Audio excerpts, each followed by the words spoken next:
yang saya lihat menggejala di lingkungan masyarakat bangsa kita, timbulnya manusia-manusia netral, seolah-olah Tuhan yes, agama no, sama Tuhan percaya, agama ogah, Tuhan ngangguk, giliran agama godeng.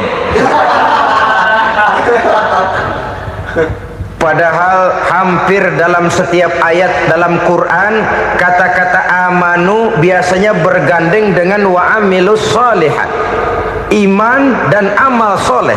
Ini sebagai isyarat Tuhan dan agama jangan pernah dipisah-pisah. Assalamualaikum warahmatullahi wabarakatuh.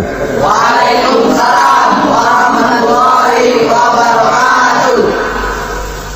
Alhamdulillah wassalatu wassalamu ala sayyidina Rasulillah Sayyidina wa maulana Muhammad ibn Abdullah wa ala alihi wa sahbihi wa mawala, la hawla wa la quwwata illa billah, amma ba'du. Bapak-bapak, ibu-ibu, saudara-saudara kaum muslimin rahimakumullah. Di dalam kehidupan kita sebagai seorang muslim, minimal 5 kali dalam sehari semalam kita mendengar seruan untuk mendirikan solat yang disebut azan. Ada kalimat menarik di dalam kalimat azan itu, yakni seruan hayya 'alal falah, marilah menuju kepada keberuntungan, marilah meraih kemenangan. Seruan ini adalah kecenderungan dari setiap manusia, apapun warna kulitnya. Artinya, setiap orang dalam hidup selalu ingin meraih dan mencari kemenangan. Kemenangan akan melahirkan kepuasan batin, dan kepuasan batin memberikan kebahagiaan. Sedangkan kekalahan melahirkan penderitaan batin, dan penderitaan batin menjerumuskan seseorang di dalam berbagai bentuk kerugian. Jikalau inilah seruan azan, maka masalahnya ialah apa yang menyebabkan kita meraih kemenangan. Al-Quranul Karim memberikan tuntunan dan ajaran kepada kita bahwa orang-orang yang memperoleh kemenangan itu tidak lain adalah orang-orang yang bertakwa. Hanyalah mereka yang bertakwa kepada Allah Subhanahu wa ta'ala pada akhirnya akan tampil sebagai pemenang. Lalu siapa orang yang bertakwa itu? Dijelaskan dalam awal-awal Al-Baqarah, orang yang bertakwa yang akan meraih kemenangan. Pertama, alladzina yu'minuna bil ghaib, yaitu orang-orang yang beriman kepada yang gaib, percaya bahwa ada alam yang gaib, alam yang abstrak, alam yang tidak bisa dijangkau oleh salah satu daripada panca indera kita. Mereka percaya dan beriman kepada adanya malaikat, beriman kepada adanya iblis dan jin, beriman kepada adanya alam kubur, beriman kepada adanya alam mahsyar, beriman kepada adanya alam akhirat, beriman kepada adanya surga dan neraka. Beriman bukan cuma sekedar beriman dalam ucapan bibir saja, tetapi beriman yang nilai iman itu mampu mewarnai gerak dan gaya hidupnya. Iman yang meresap sampai ke tulang sumsum, kemudian memberikan dampak positif di dalam kehidupan manusia. Alam, kita tahu, adalah sesuatu yang selain Allah, dan Allah bukanlah alam. Apapun namanya selain daripada Allah itu adalah alam. Alam pada hakikatnya terbagi menjadi dua. Ada alam syahadah, alam nyata, alam konkret, alam yang bisa dijangkau oleh salah satu indera kita. Kemudian ada alam ghaib, alam yang tidak bisa dijangkau oleh panca indera kita, alam metafisika, alam abstrak, alam yang wajib kita imani keberadaannya. Kita percaya bahwa malaikat itu ada. Kita percaya kepada jin, bahwa jin itu ada. Kita percaya kepada adanya iblis dan setan. Bukan percaya kepada iblis dan setannya, percaya bahwa iblis dan setan itu ada. Itu termasuk salah satu daripada sifat orang yang bertakwa kepada Allah. Saudara-saudara kaum muslimin rahimakumullah, kecenderungan pembangunan yang lebih bersifat materialistis biasanya menggeser aspek kehidupan rohani. Orang berpikir empiri, dan dalam pola pikir yang demikian maka alam gaib tidak lagi mendapat perhatian. Aspek kehidupan yang bersifat rohaniah malah mulai ditinggalkan.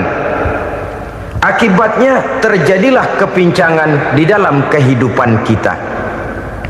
Pernah ada satu pengalaman pribadi dalam perjalanan kembali ke tanah air. Dalam pesawat di sebelah kanan saya duduklah seorang Jerman namanya Heiner Simonsen. Iseng saya ajak kenalan, saya ajak ngobrol, saya tanya dia. Saya bilang, Mas Heiner ini,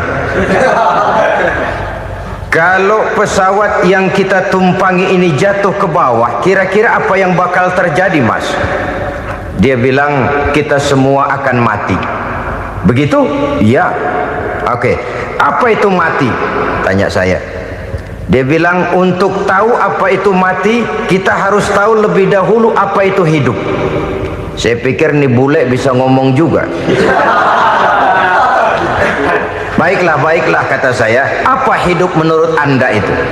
Oh, hidup itu dia bilang, kalau seluruh anggota badan kita bekerja secara normal, paru-paru memompa darah secara normal, jantung berdetak secara normal, sel-sel tubuh bekerja secara fit, dan organisme tubuh hanya mau bekerja secara normal, dia bilang, kalau kita memberi makan yang cukup, menu yang teratur, dan gizi yang lengkap. Saya bilang, kesimpulannya apa, Ner? Dia jawab, hidup adalah dari tangan ke mulut. Life is from the hand to the mouth, kata dia. Hidup adalah dari tangan ke mulut. Jadi masalah hidup tidak lebih daripada masalah isi perut. Orang pergi pagi, pulang sore, peras keringat, banting tulang, perut yang dibelain. Saya bilang, you are wrong. Sampean salah, Ner. Kamu orang Islam bukan? Bukan. Pantas.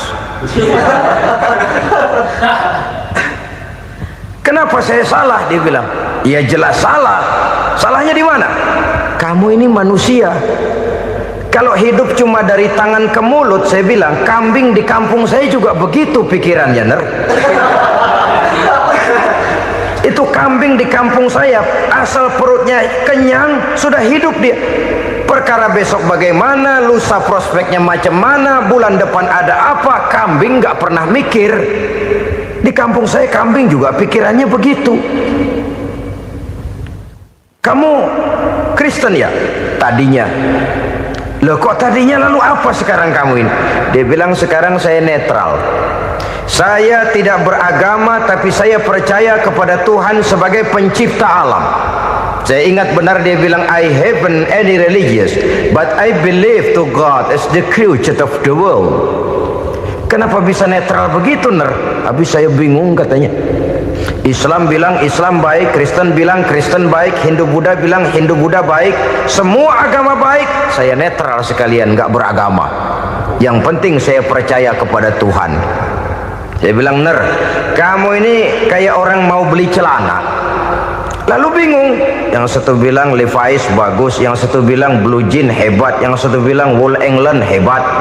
Celana ini hebat, celana itu bagus, celana ini hebat. Semua celana bagus, kamu bingung. Akhirnya netral, tidak pakai celana. Itu juga salah. Saya pikir-pikir, kemudian saya melihat bahwa dua pola berpikir Henner ini nampaknya sudah mulai menggejala di lingkungan masyarakat bangsa kita. Disadari atau tidak, secara jujur kita harus berkata, dua pola pemikiran Henner ini mulai berkembang di tengah masyarakat bangsa kita. Pertama, pola pikir materialisme. Hidup adalah dari tangan ke mulut. Masalah hidup tidak lebih masalah isi perut. Itu yang perlu dibela, dan disitulah arti kehidupan. Pergi pagi, pulang sore, peras keringat, banting tulang untuk mempertahankan perut. Kalau sudah kemari cara orang berpikir, maka buat apa percaya kepada yang gaib? Untuk apa sholat? Untuk apa puasa? Untuk apa zakat?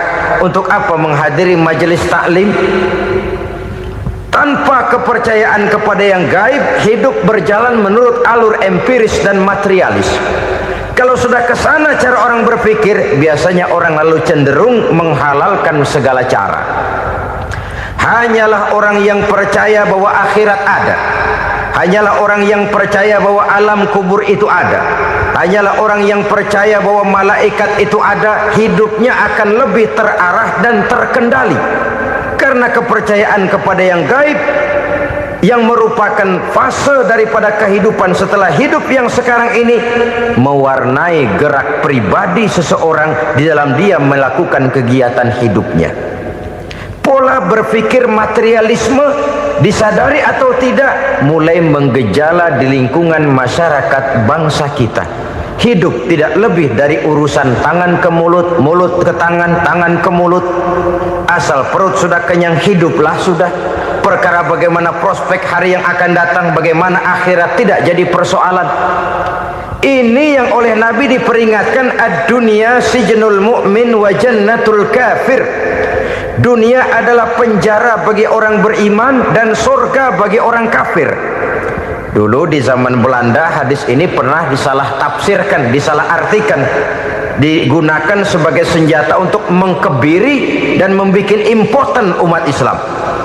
Sudahlah umat Islam gak usah macam-macam, kata Belanda.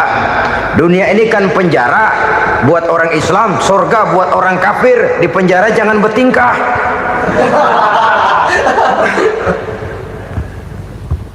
Pengertiannya tidak begitu. Dunia adalah penjara bagi orang mukmin. Artinya dalam kehidupan dunia seorang mukmin tidak bebas memperturutkan hawa nafsunya. Di penjara hawa nafsunya. Sebaliknya surga bagi orang-orang kafir. Buat orang kafir surgalah dunia ini. Mereka bebas memperturutkan hawa nafsunya, dilarang tidak terlarang, dicegah pun tidak tercegah. Mereka hidup menurut alur bisikan nafsu mereka sendiri. Kemudian bila ajal datang, maut merenggut nyawa, selesailah surganya sampai di situ. Maka bagi orang-orang yang tidak percaya kepada adanya akhirat, kepada adanya alam gaib, surganya sebatas umurnya. Sekali lagi, surganya sebatas umurnya. Bila umur selesai, ajal pun datang merenggut nyawa, selesailah sudah surganya sampai di situ.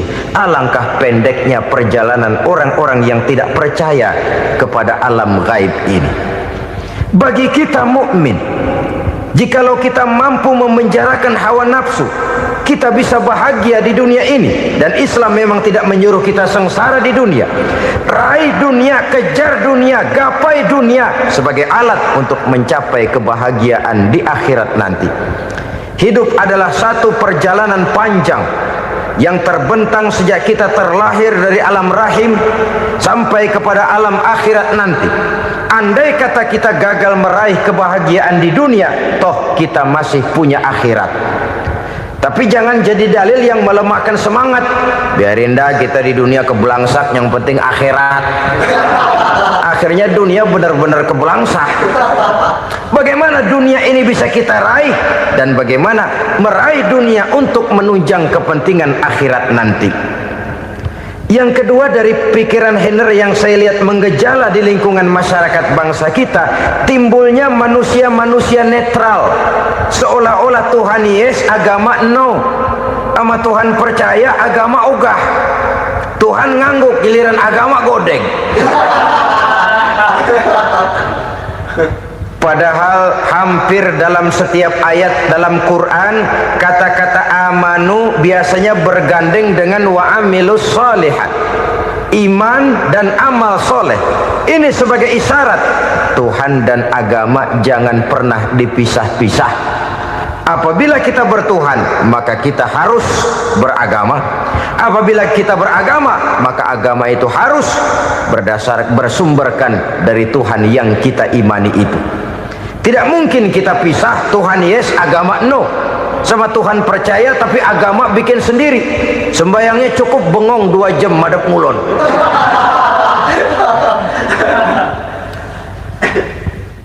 Saudara-saudara kaum muslimin rahimakumullah. Jadi dengan demikian, agama yang kita akui merupakan unsur mutlak di dalam pembangunan sekarang ini, merupakan bagian dari kehidupan yang menuntun kita bahwa di balik alam nyata ini, di balik alam syahadah ini ada alam gaib. Dan mudabbir, murabbi, yang mengatur, yang menguasai, yang memelihara baik dia alam nyata, baik dia alam gaib, tidak lain adalah Allah Subhanahu wa ta'ala. Di sana ada satu super power, satu maha kekuatan yang kita perlu bersandar kepadanya. Sebagai makhluk nyata yang hidup di alam nyata, berbuatlah secara nyata sebagaimana harusnya kita berbuat. Karena Islam jelas bukan agamanya orang pemalas. Islam jelas bukan agamanya orang yang mengajarkan setelah selesai sholat boleh duduk, nggelenggem ayam-ayam, ndelohom, menghitung bintang di langit sambil menunggu keajaiban. Tidak. Islam adalah agama yang mengajarkan apabila sholat sudah selesai kamu kerjakan, bertebaranlah di permukaan bumi, cari karunia Tuhanmu. Jangan hidup berpangku tangan menunggu keajaiban, karena hidup bukan undian. Jangan berharap untung besar tanpa mau peras keringat. Tapi di sebalik itu toh kita juga harus yakin bahwa di sisi usaha nyata yang kita lakukan ada satu super power, satu maha kekuatan gaib yang menentukan berhasil dan tidaknya usaha kita. Kepercayaan kepada hal semacam inilah yang mendorong kita untuk mempunyai sandaran vertikal, agar jikalau usaha ini berhasil kita tidak lupa diri dan lupa daratan. Jikalau usaha ini gagal kita tidak putus asa dan buruk sangka, tidak cupik pandangan dan sempit hati, tapi mampu melihat persoalan dengan kacamata putih sambil husnuzon kepada Allah Subhanahu wa ta'ala. Kita percaya malaikat itu ada yang namanya raqib dan atid, mengawasi gerak hidup kita sampai kepada gerak hati kita. Ini memberikan sugesti agar kita berhati-hati, tidak sejengkal tanah pun kita bisa berlindung dari pengawasan raqib dan atid. Ada munkar nakir yang akan menyoal kita di alam kubur. Ada malaikat Malik, penjaga neraka. Ada malaikat Ridwan yang menjaga surga. Kita percaya kepada adanya jin, kita percaya kepada adanya setan, iblis. Percaya kepada adanya, bukan mempercayai si setan, si iblis lalu menjadikannya sebagai teman. Tidak. Percaya bahwa mereka itu ada dan merupakan makhluk Allah yang gaib yang diciptakan Allah Azza wa Jalla. Kepercayaan kepada alam gaib memberikan motivasi terhadap gerak lahir manusia, sehingga dengan motivasi kepercayaan kepada yang gaib, gerak lahir jadi lebih terarah, jadi lebih terpelihara. Pernah seseorang bertanya, "Pak, apakah adanya akhirat bisa dibuktikan secara ilmiah?" Saya bilang tidak bisa, tidak bisa. Kenapa? Karena yang berangkat nggak pernah pulang kemari lagi. Kalau dia pulang kemari bisa kita tanya bagaimana enak di sono. Cuma secara moral saya katakan, lebih beruntung orang yang percaya kepada akhirat daripada yang tidak. Sekarang saudara percaya akhirat ada, Lalu saudara baik-baik di dunia, sholat, puasa, zakat, menolong orang lain, menebarkan kebajikan. Saudara mati, andai kata akhirat tidak ada, toh dalam hidup saudara sudah berbuat baik, paling tidak nama saudara akan dikenang sebagai orang baik. Sebaliknya, saudara percaya, kata saya, bahwa akhirat tidak ada, lalu hidup semau-maunya, tenggelam dalam maksiat dan munkarat, menentang Allah, tidak mau ruku dan sujud. Lalu saudara mati, kemudian akhirat ada, ayo mau apa? Bekal tidak punya. Jadi secara moral lebih beruntung orang yang percaya kepada adanya akhirat daripada yang tidak percaya. Dan itu alam gaib yang tidak bisa dibuktikan secara eksat. Jangankan untuk membuktikan seperti itu, dalam kehidupan sehari-hari saja yang kita rasakan tidak selalu berbentuk toh. Angin, bagaimana sih bentuknya angin? Kita tidak tahu. Merah, buktinya kalau dikerok merah. Yang merah itu kulit, yang kulit kita bukan anginnya. Sakit, rasa sakit itu ada, tapi bagaimana bentuk sakit kita nggak pernah tahu. Kalau kita makan cabai pedas, bagaimana bentuk pedas itu tidak ada, tapi rasa ada. Bentuk pedas hijau, cabainya bukan pedasnya. Tidak semua yang kita rasakan bisa kita gambarkan dalam bentuk yang konkret. Oleh karena itu, sekali lagi bahwa kepercayaan kepada alam yang gaib mampu memberikan satu sugesti yang menata kehidupan seseorang lebih lurus, lebih terarah, dan lebih terkendali. Maka wajar kalau kepercayaan kepada yang gaib mengantarkan seseorang untuk meraih kemenangan. Kenapa? Dia percaya kepada yang gaib, bahwa akhirat ada, bahwa alam kubur ada, bahwa pertanggungan jawab itu ada. Maka dia lalu tidak hidup saenae udele dewe, gitu loh. Tidak hidup menurut seleranya sendiri, terarah, teratur. Ini cirinya yang pertama. Orang bertakwa yang akan meraih kemenangan, mereka beriman, mereka percaya kepada yang gaib. Bahkan hal-hal konkret saja selalu berangkat dari yang gaib. Saudara-saudara, para remaja, para pemuda sekarang ini tidak pernah tahu toh siapa yang akan jadi teman hidup saudara. Kita bisa saja ngerancang, mentargetkan, tapi toh akhirnya yang namanya jodoh bukan kekuasaan kita. Rezeki di luar kemampuan kita. Begitu juga ajal. Maut, jodoh, ajal adalah contoh-contoh konkret bahwa pada akhirnya yang gaiblah yang menentukan. Bertahun-tahun ngelancong, emang jodoh seret, nggak jadi.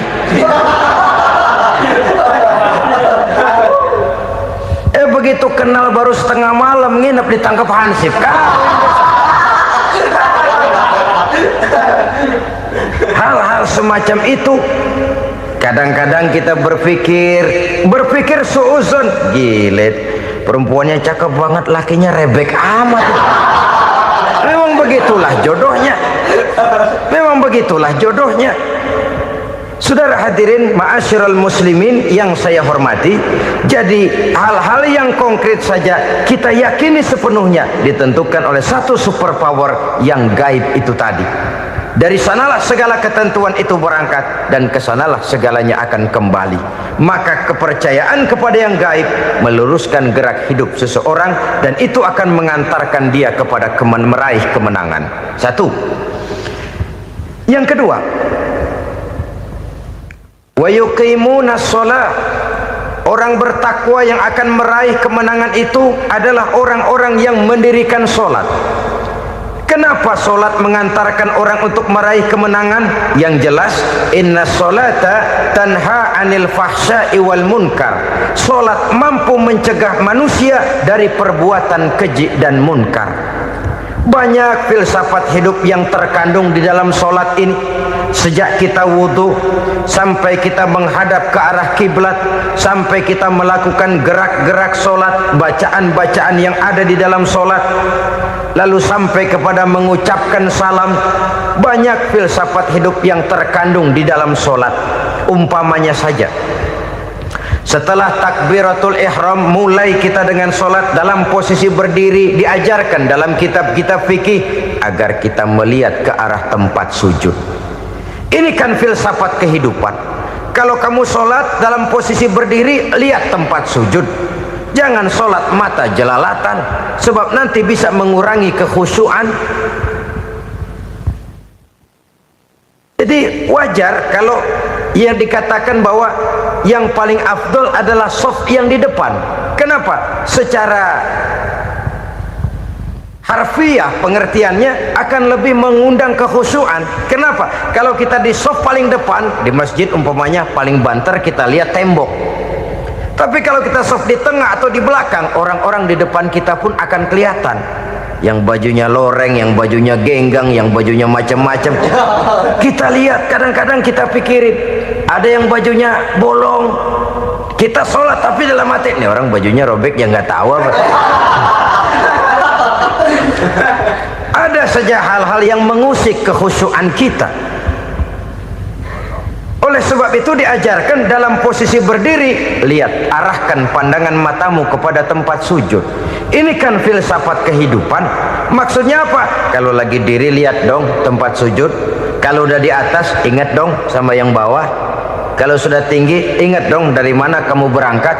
Kalau sudah berkuasa bantu dong yang lemah. Kalau sudah kaya santuni dong yang miskin. Kalau sudah alim bimbing dong yang awam. Ini filsafat kehidupan. Dalam posisi berdiri kau lihat tempat sujud.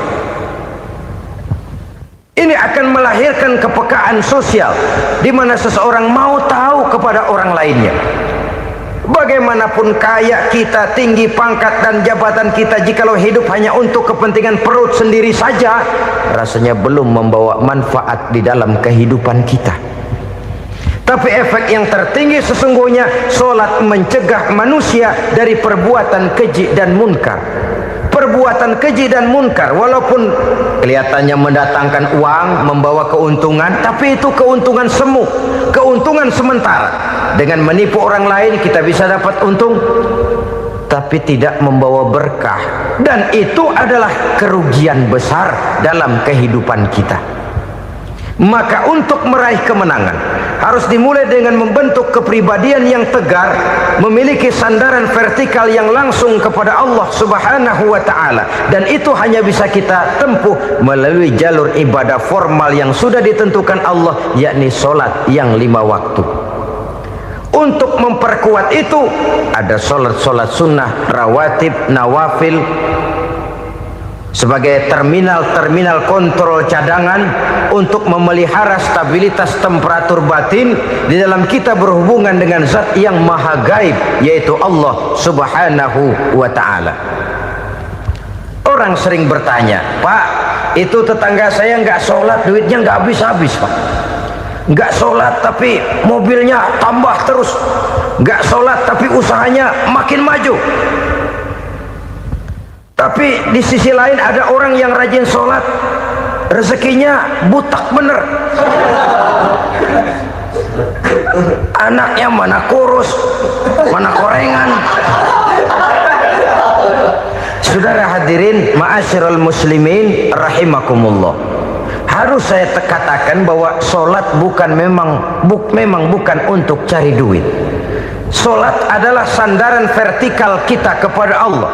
Sedangkan soal rezeki itu berkaitan dengan sifat Allah maha pengasih dan maha penyayang.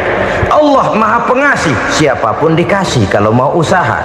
Allah maha penyayang, tidak semua orang disayang oleh Allah Azza wa Jalla. Dan belum tentu banyak harta itu merupakan nikmat, mungkin juga istidraj. Artinya istidraj itu dikasih tapi diambulin, kalau bahasa Betawinya itu. Dikasih tapi diambulin, itu bukan merupakan nikmat, sesungguhnya lebih merupakan azab dari Allah Subhanahu wa ta'ala.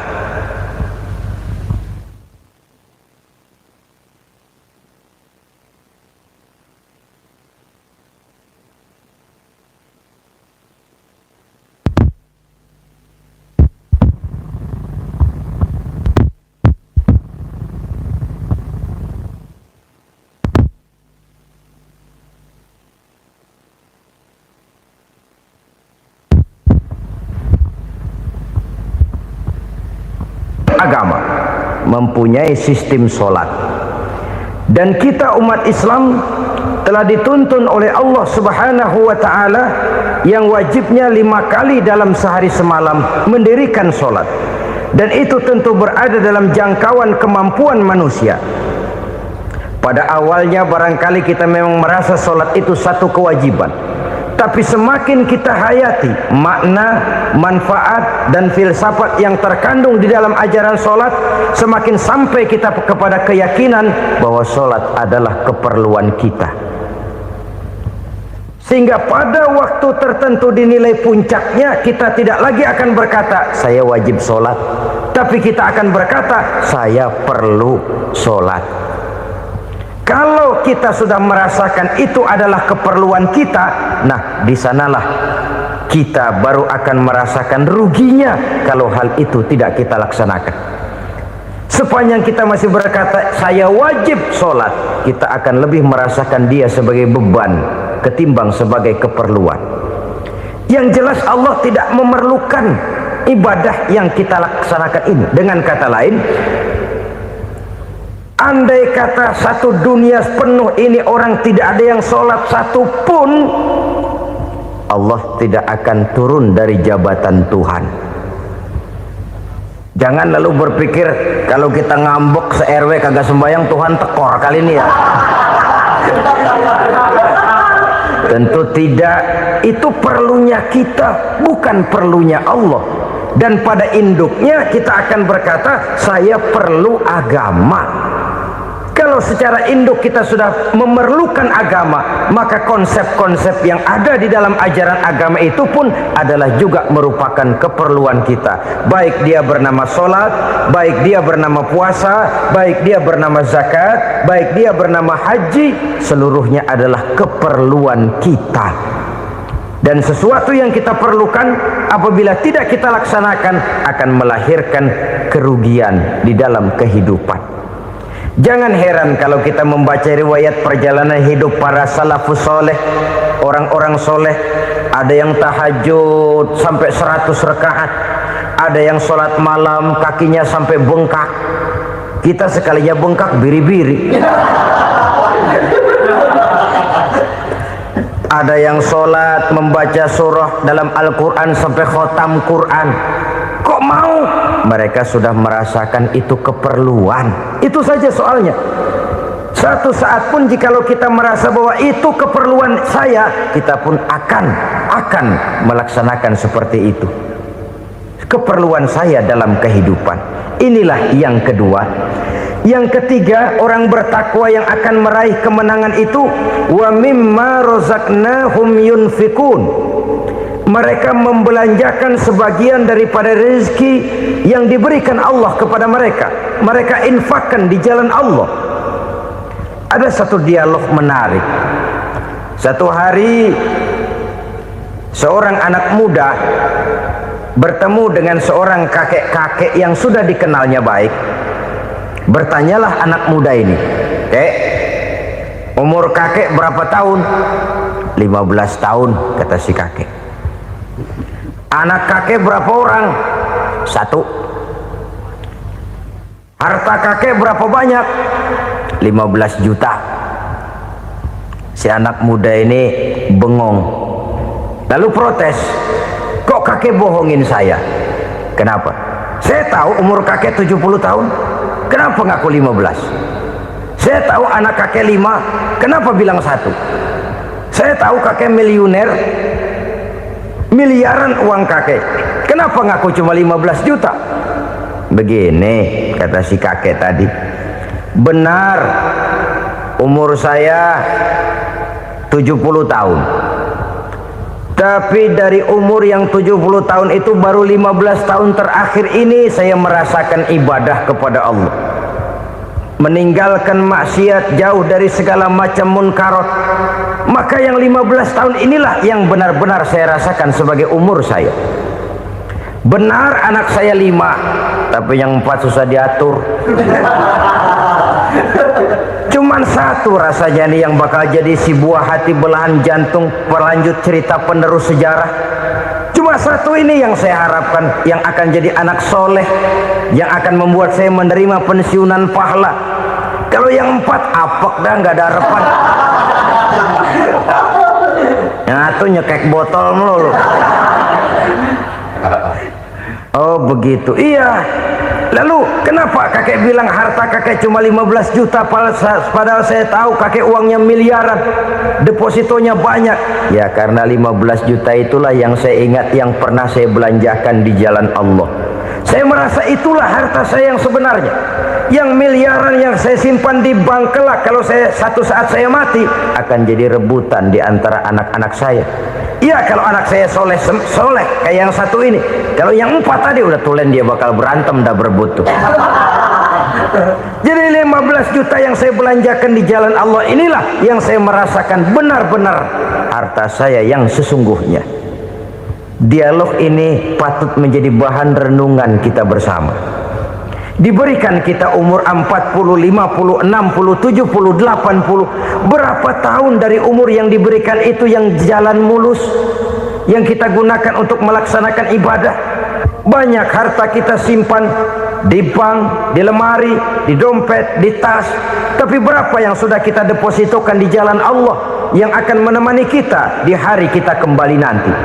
Maka orang bertakwa yang akan meraih kemenangan, wa mimma razaqnahum yunfikun, mereka membelanjakan sebagian dari rezeki yang diberikan Allah di jalan Allah subhanahu wa ta'ala. Ma'asyiral muslimin rahimakumullah, zahirnya memang kita memberikan kepada orang lain, tapi hakikatnya kita menyimpan untuk diri kita sendiri. Kita memberikan kepada yatim piatu 25.000. Zahirnya kita memberikan si yatim, hakikatnya kan kita cuma nyimpan. Saya berikan, titip kepadamu, ini untuk saya di akhirat. Kau boleh belikan baju, kau boleh belikan untukmu makan, kau boleh bayarkan sekolahmu. Ini untuk saya. Hakikatnya kita nyumbang masjid 1 juta, zahirnya kita berikan kepada panitia masjid, tapi hakikatnya kan cuma titip 1 juta ya untuk saya di alam kubur nanti. Silahkan kau boleh belikan semen, ini uang, belikan besi, belikan pasir. Saya cuma sekedar titip untuk kepentingan saya. Hakikatnya kita cuma sekedar menitip.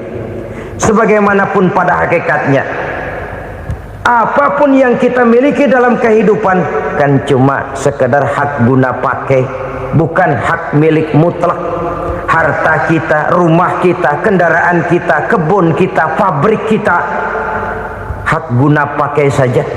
Hak milik mutlak cuma untuk Allah subhanahu wa ta'ala.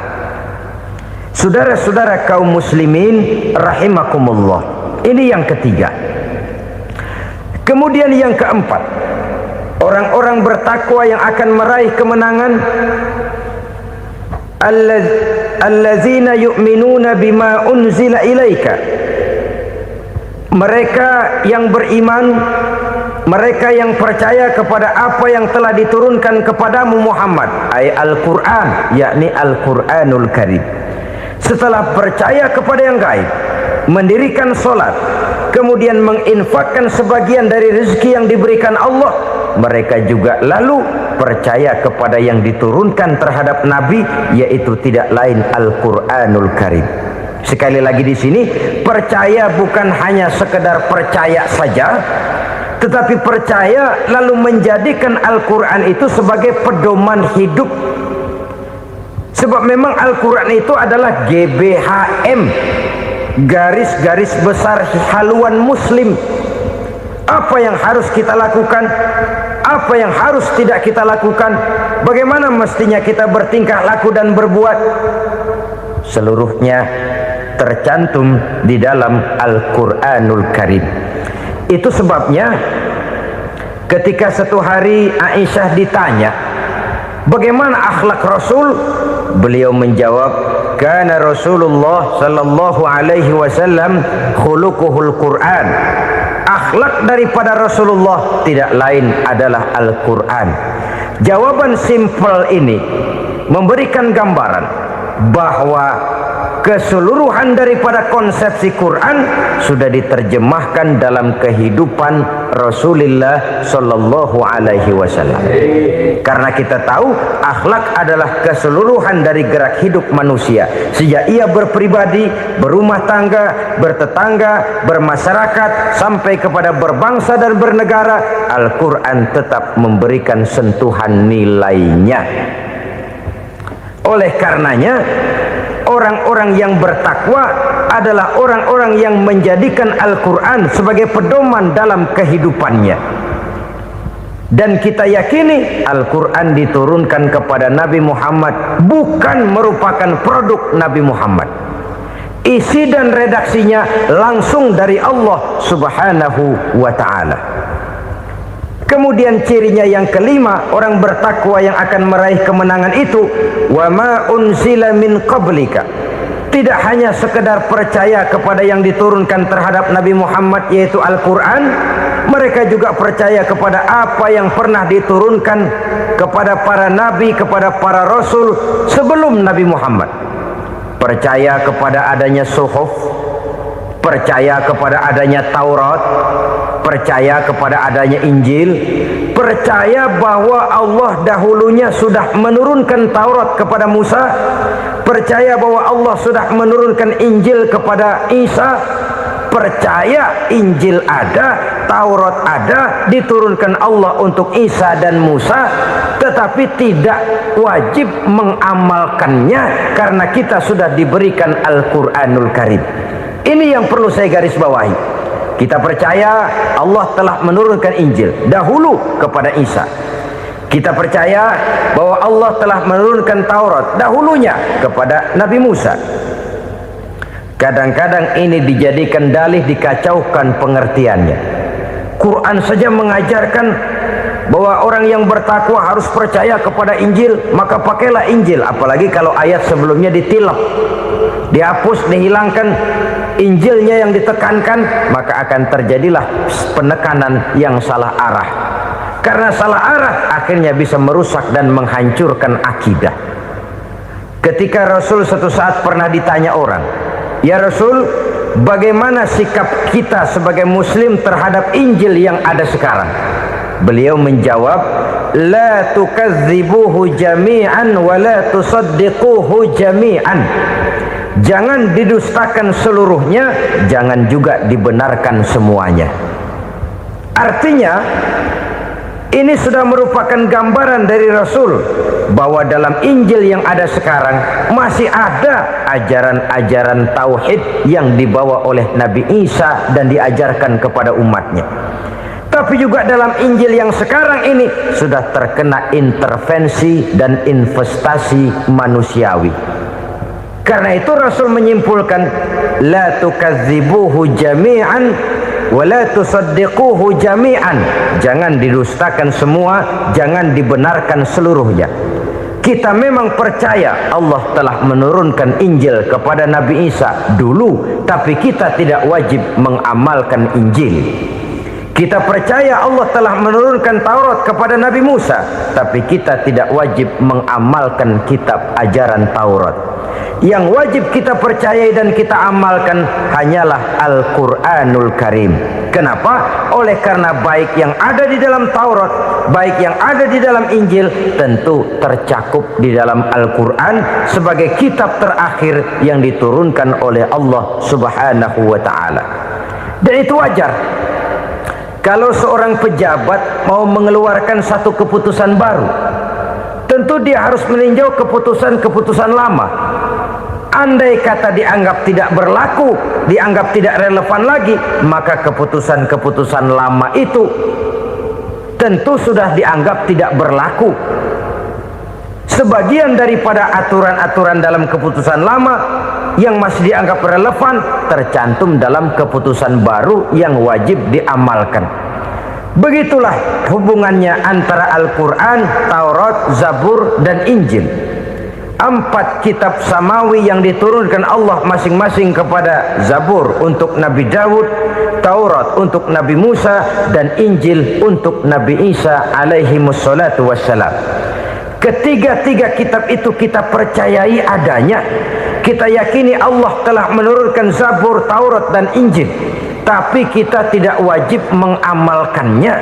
Yang wajib kita mengamalkannya sekarang ini tidak lain hanyalah Al-Quranul Karim saja, karena ia mencakup apa yang ada di dalam Zabur, apa yang ada di dalam Taurat, dan apa yang ada di dalam Injil. Keotentikannya bisa dipertanggungjawabkan.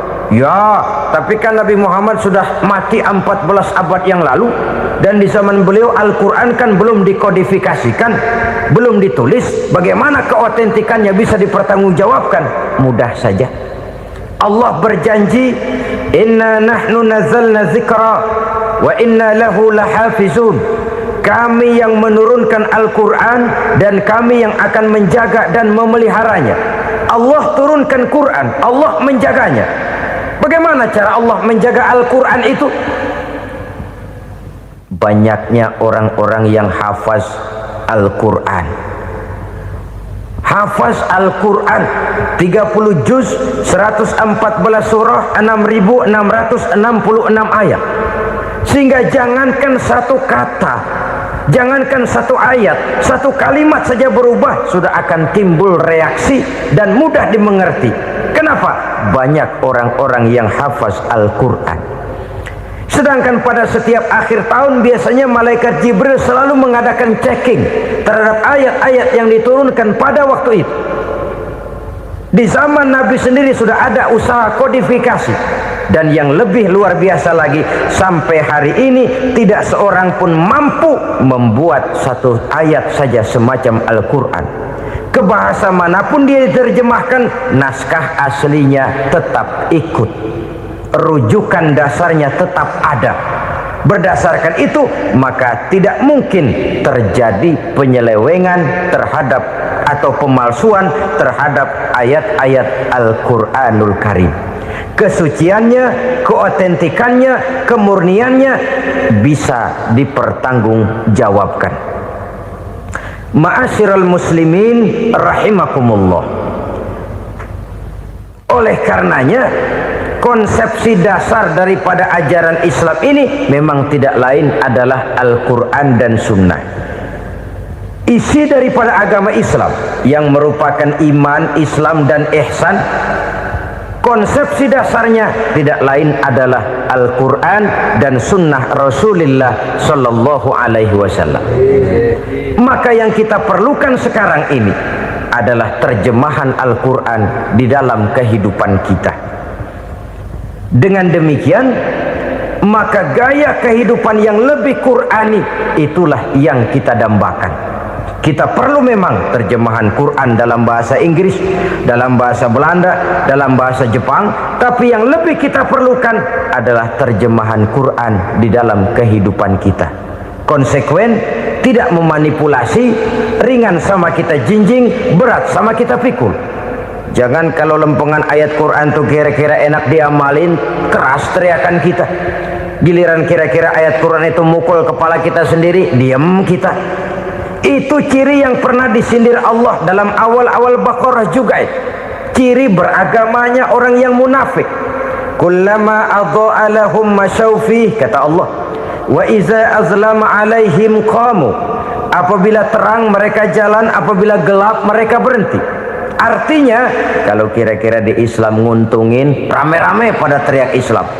Tapi ketika diminta untuk berjuang, ketika dituntut untuk berkorban, rame-rame mengundurkan diri.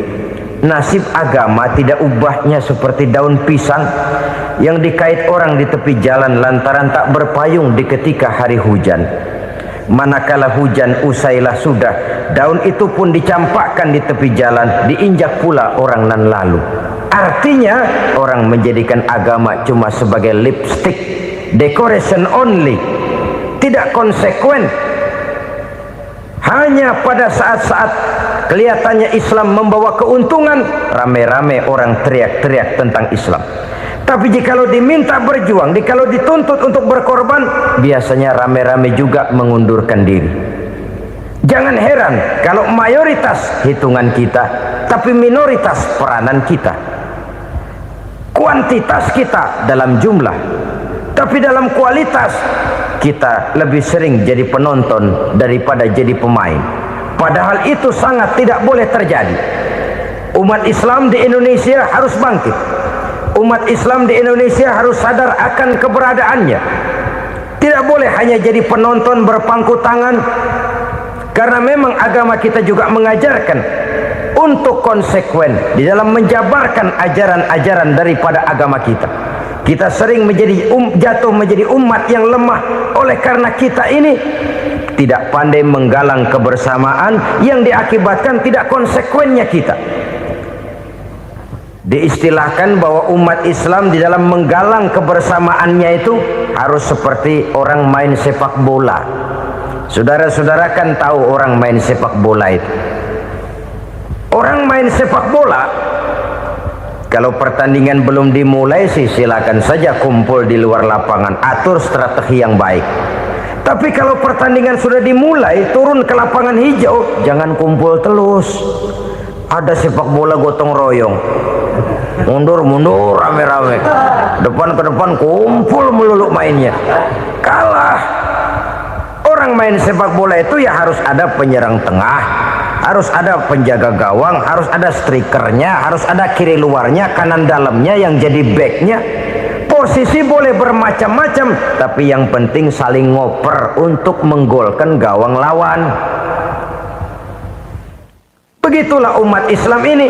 Boleh ada yang jadi pejabat, boleh ada yang jadi pengusaha, boleh ada yang jadi petani, silakan ada yang jadi seniman, ada yang jadi penyair, ada yang jadi artis sekalipun. Tapi kalau sudah berhasil menguasai bola, jangan lupa operannya. Operan itu yang langka. Kita ini muslim kadang-kadang kalau sudah memegang menguasai bola, kalau belum mau mampus, belum mau ngoper. Nanti kalau sudah nggak punya bola, baru mau ngoper. Kalau sudah dengar-dengar mau dekat pensiun, baru mau jihad, baru mau berjuang, baru mau ngurus pesantren. Tanda tangan sudah tidak laku, memo sudah tidak dihargai, baru mau berjuang. Kemarin kemana mas? Kita tidak pandai memanfaatkan posisi. Dengan kata lain, kalau kembali kepada persoalan kita, konsekuensi kita terhadap agama yang kita anut ini belum ideal. Kita masih lebih sering berislam ini pada saat-saat yang menurut perhitungan kita membawa keuntungan.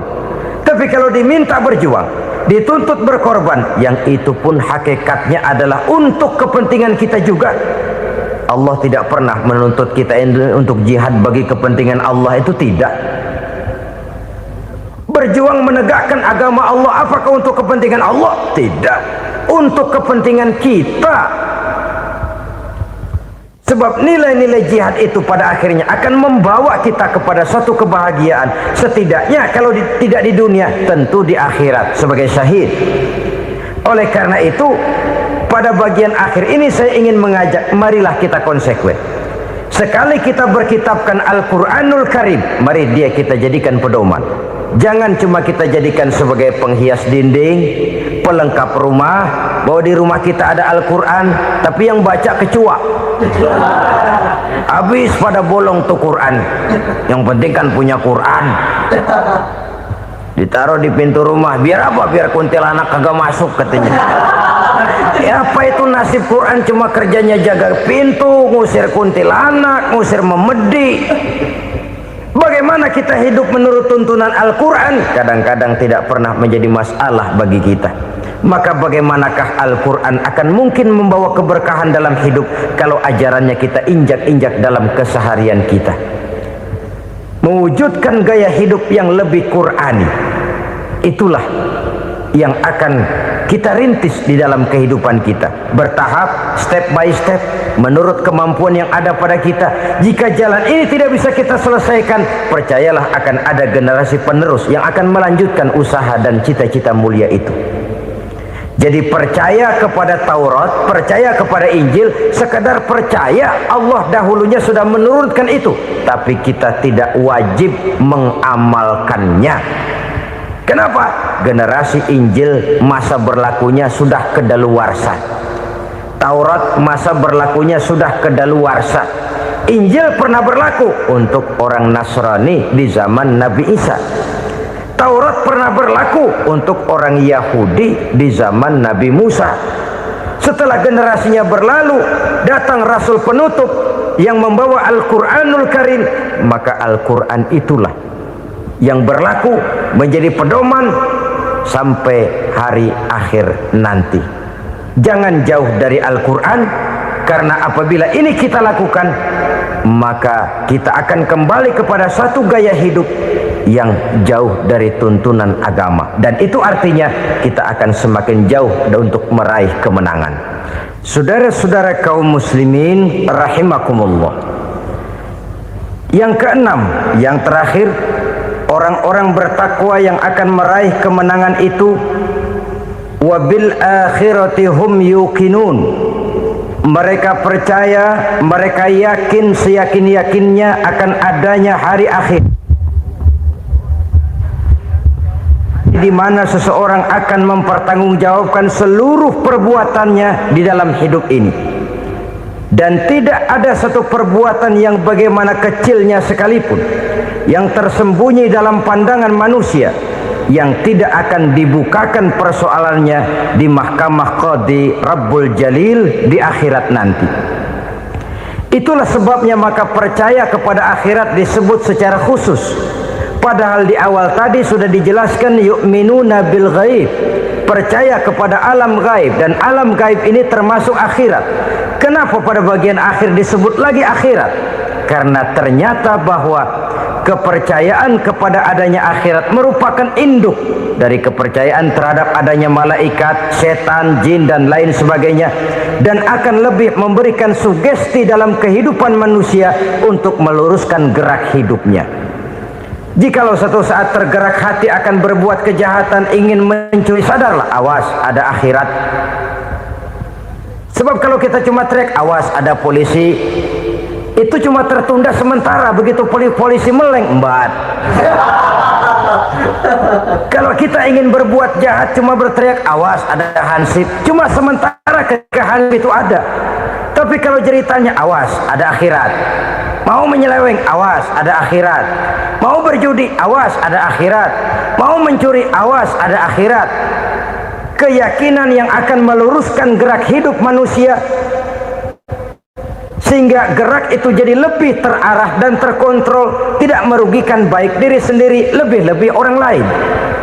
Ternyata bahwa kepercayaan kepadanya adanya hari akhirat sanggup menjadi sumber daya kontrol dari kehidupan manusia, sehingga ia tidak terjebak dalam perbuatan maksiat dan munkarat. Saudara-saudara kaum muslimin, inilah saja yang kita bicarakan pada pertemuan kali ini. Semoga Allah Subhanahu wa ta'ala memberikan kekuatan zahir dan batin kepada kita untuk dapat meraih kemenangan dengan beriman kepada yang gaib, mendirikan solat, membelanjakan sebagian dari rezeki yang diberikan Allah, percaya kepada Al-Quran, beriman kepada kitab-kitab yang diturunkan sebelum Al-Quran, lalu meyakini adanya hari akhirat. Terima kasih atas segala perhatian, mohon maaf atas segala kekurangan. Usikum wa nafsi bitaqwallah. Wassalamualaikum warahmatullahi wabarakatuh. Waalaikumsalam.